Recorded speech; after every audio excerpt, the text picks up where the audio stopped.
एकनाथ शिंदे देवेंद्र फडणवीसांमध्ये दुरावा निर्माण झालाय की काय असा प्रश्न उद्भवतो आहे। एकाच हॉटेलमध्ये असून सुद्धा दोघांनी एकमेकांशी अबोला धरलेला आहे।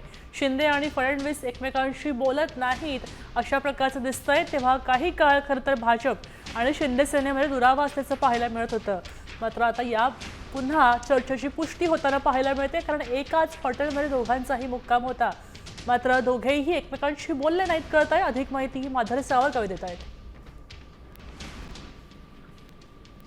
छत्रपती संभाजीनगरच्या रामा हॉटेलमध्ये रात्री उशिरा मुख्यमंत्री देवेंद्र फडणवीस आणि उपमुख्यमंत्री एकनाथ शिंदे आलेले आहेत। रात्री दोघेही याच हॉटेलमध्ये मुक्कामी होते।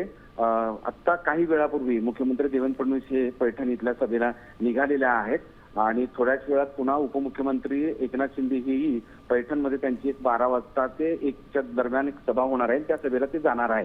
पण या मधल्या काळामध्ये त्यांची भेट होईल की नाही यावर जोरदार चर्चा होती। भेट झाली नाही हे स्वतःच मुख्यमंत्री देवेंद्र फडणवीस यांनी सांगितलेलं आहे। ते म्हणाले की आमची सातत्यानं फोनवर बोलणं होतं, त्यामुळे रात्री उशिरा आम्ही दोघंही आलेलो होतो आणि माझी लवकर सभा होती आणि एकनाथ शिंदे यांची दुपारी सभा असल्यामुळे ते उशिरा येत आहेत, त्यामुळे आमची भेट झालेली नाही। चर्चा तर होत असतात असं स्पष्टीकरण असं मुख्यमंत्री स्वतः सांगितलंय। मात्र एक गोष्ट आहे की गेल्या काही दिवसांपासून दोन्ही पक्षातल्या नेत्यांमधला एकमेकांमध्ये आरोप प्रत्यारोप आणि त्याचबरोबर विसंवाद असल्याचं सातत्यानं बोललं जात धन्यवाद होतं। माधव सविस्तर माहितीसाठी। मात्र आपण देवेंद्र फडणवीस नेमकं काय म्हणाले ते ऐकूया।